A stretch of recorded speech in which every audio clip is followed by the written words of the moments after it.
we're going to talk about thinning.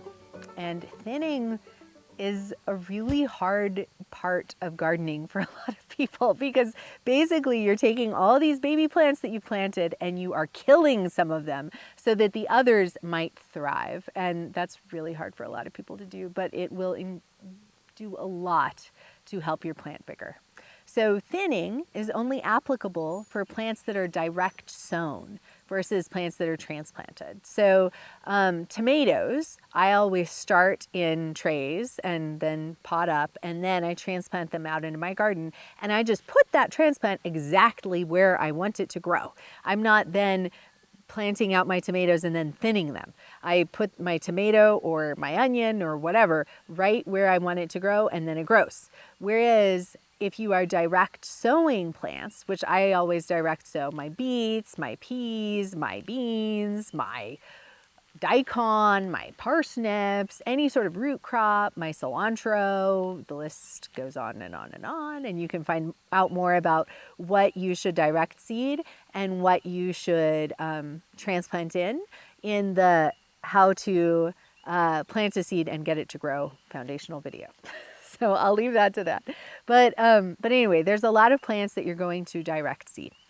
And so when you direct seed plants, you want to plant lots of seeds, because especially like out in the world, the chances of every seed germinating is very, very low. And so you'll plant like somewhere between 3 and 15 seeds for every one seed that you actually want to grow to become a mature plant.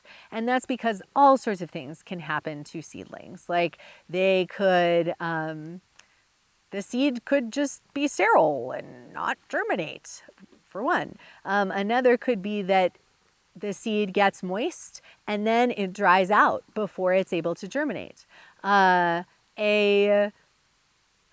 An ant might come and carry your seed away.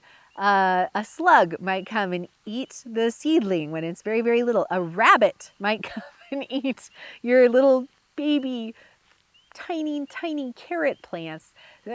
So like the chances of a tiny seed growing is very small. And that's why plants make lots and lots of seeds. Like in one carrot is going to make, I don't know how many, probably hundreds of seeds. And that's because like the chances of that seed growing into a mature carrot plant is much, much lower than the chance of a mammal surviving birth and becoming an adult, especially a human in this day and age, which is really wonderful in certain ways, but also kind of scary for the planet, overpopulation. But that's not what we're talking about today. We're talking about thinning, which you can draw your own correlations. And so if you just leave all of the seeds that you plant, knowing that not all of them are going, so not all of the seeds that you plant are going to come up. So you plant them a lot thicker than you want your final spacing to be. But if you don't select for seeds and if you don't select for plants at a given spacing and for the healthiest plants, then the plants are going to be too close together, and they're going to make it so that none of the plants thrive because they just have way too much competition for a fixed number of resources. Like these plants all of their roots are out there getting water and getting minerals, and the greens of the plants are all like vying for sunlight. And so if your plants are too close together, then all of the plants that you have are going to be small and not as good, not as tasty, not as nutritious as if you thin your plants to the proper spacing. And what that proper spacing is really going to depend on the crop that you're growing. And so if you are growing carrots are very skinny and go down really deep. And so the spacing for carrots is going to be really different than the spacing for beets, which have a much fatter root and more broad leaves. And so you can look up a seed spacing chart. We include one in our appendix.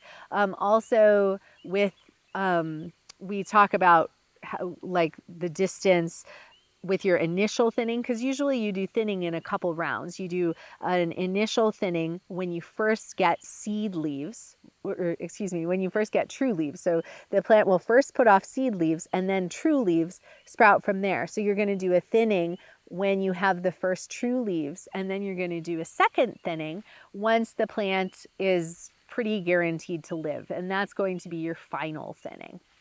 And so, yeah, your first thinning, you're really wanting to basically get the plants that are touching each other to not touch each other. And then the final thinning, you're getting those plants to the final distance. And like I said, with carrots, it's going to be a much closer final distance than it is going to be with beets or like broccoli. Broccoli, which I usually transplant anyway, but broccoli, you know, you're going to want a couple feet, or tomatoes, you're going to want like 3 feet between tomato plants. But again, those are transplanted because that would be a lot of thinning if your final spacing is 3 feet. So, but anyway, with beets and carrots, your carrots are going to have like a final spacing of about 3 inches, whereas your beets, if you're growing these nice big beets, the Let's Greenleaf beet, which if you can get a hold of the seeds, they're the only beet worth growing.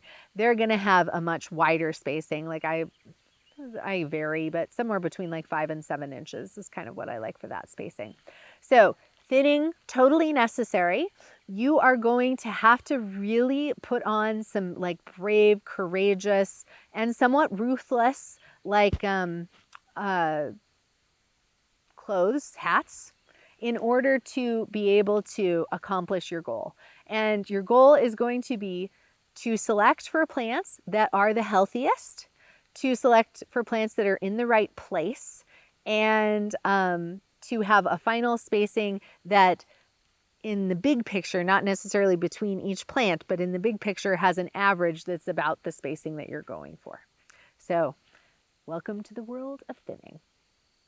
When you are deciding what to thin, you're looking at several different things. One is you're looking at plant vigor. So like this plant is much more vigorous and healthy looking than that plant. This plant I would prefer to not be one of my final plants. It has like kind of messed up leaves. It looks kind of wilty. Like just generally that's not what I want. It's smaller.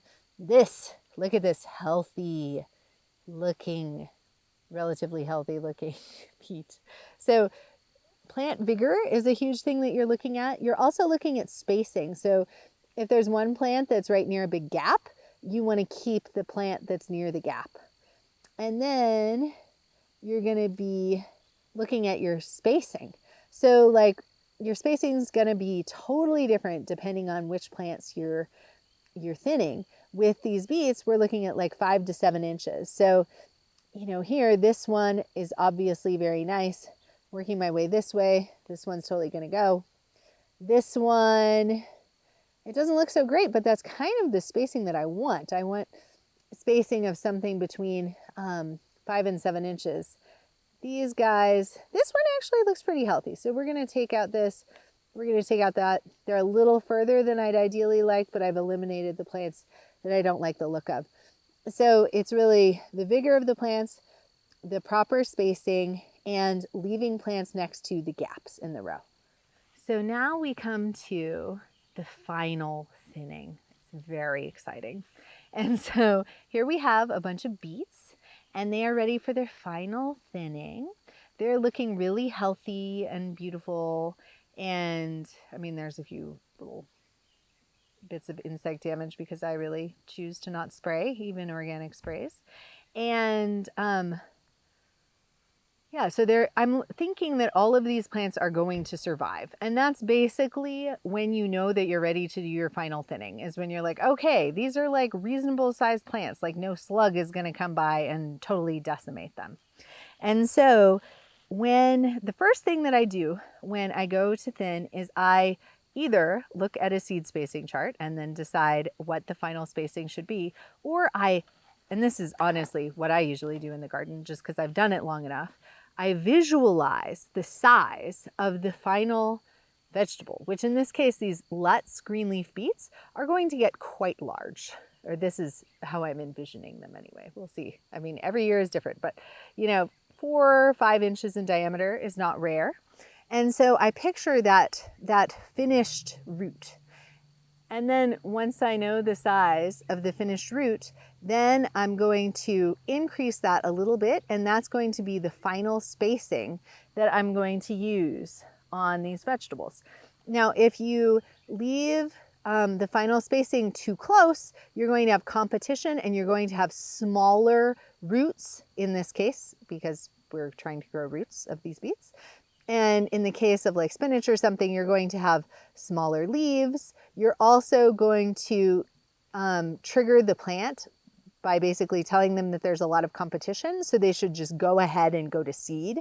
And with most plants, most vegetables, that's not what you're wanting, is for the plant to just go ahead and go to seed. You want it to really develop well. And especially with these root vegetables. So if they're too close, there's too much competition. There also is a likelihood that there's going to be more disease and insect problems if they're too close. If they're too far apart, then you're going to have problems as far as you just won't get the same production from a given like number of row feet of some particular plant, because you're not going to have enough plants. So you need to strike a happy balance. And so with beets, most beets are much smaller, like they're going to be like this, like the Detroit dark red beet. Is going to be about probably 2 or 3 inches in diameter, where these are like 4 or 5 inches in diameter. So they're, if you look at a row spacing guide, it's going to give you a really different spacing for beets that I'm going to tell you right now. And that's just because of the variety that I'm growing. But anyway, so whatever it is, whether it be a beet or whether it be a spinach plant, I kind of visualize the size of the final plant and then add a little bit of space so that the plants aren't like touching each other and getting all up in each other's business. I guess they can, beets can touch, but other things like broccoli and cabbage, I don't really like to have them touch for reasons of disease. And then what I do is I look for gaps in my row. So this is a gap. This gap though is a pretty small gap. Do we have any other gaps in the shot, cameraman? No, we are really tight. Okay, but anyway, picture a gap. So pretend that there's this beet and then it's like until like over here that there's another beet. I would choose to keep this beet that's on the end of a row with a gap in between, because if I don't choose that beet, even if it's a little beet, then I'm going to have problems as far as like having too much space between the beets. And again, if you have too much space, it's not like it actually causes problems for the beets themselves. It just makes it so you're going to have a lower yield. Okay, so I look for a gap and then I work my way to the other side of that gap. And so here I have this plant is right close to this one that I know I'm going to keep because it was on the edge of a gap. And then I'm going to work my way more because I'm like, this beet is about the size of my fist, maybe even a little bit bigger, my Lutz green leaf beet. So I'm going to go ahead and pull those out too. And these, by the way, when you're thinning, you can totally eat them. And don't be afraid to pull some baby plants. I know it's like pulls on your heartstrings, but it is definitely going to make it so that you have better vegetables if you do actually go ahead and thin properly. So these are feeling like pretty decent spaces. They're maybe a little bit tight. I'll probably take that one because that feels like a little bit better of a space. That's like 6 inches. And then I'm going to pull these. And so that's what we're looking for. And so I'm looking for the gaps. I'm also looking for the health of the beets. So like if there's 2 beets that are like these both look pretty similar as far as their vigorousness, then it doesn't really matter which one I choose to leave and which one I choose to go. But if say I was choosing between these 2 beets and there was not a gap issue, I would probably choose to keep this big beet because that big beet is going to have a better chance of making you a bigger beet than the little wimpy beet. And the reason why I chose this one is because it's on the edge of a gap. And so that's really like what kind of goes into the decision of what to keep and what to get rid of is one, looking at the gaps and making sure that you leave the beet on the end of the gap or the spinach or whatever you're thinning. And then the second thing is looking at the vigor of the plants and choosing to select for the more vigorous plant to stay. And so those are really what goes into my thought processes. Also, your final spacing, like ideally you do a final spacing that makes sense. And in this situation, I had beets that were frequent enough that I have pretty ideal spacing here. Like I have like 5 to 7 inches between these beets, and that feels really good to me for this particular variety of beets. But sometimes you're not going to have perfect spacing. Sometimes you're going to have like this big gap, and then maybe you're going to squeeze them together and they'll just be like 3 inches apart instead of 4 to 7 inches apart. And that's okay, you know, and it's just a matter of like the mean or median or regular amount of spacing being what you want it to be. And that's what you want to go for. So don't obsess too much, but definitely take your time. Like thinning is not something to be rushed because you can really screw it up, especially your first time. And if you thin and you end up with having a beet every 10 inches, you're really going to get half as much harvest as you could have gotten if you would have thinned to every 5 inches. So yeah, there's really a happy medium, and it's an art form, and good luck.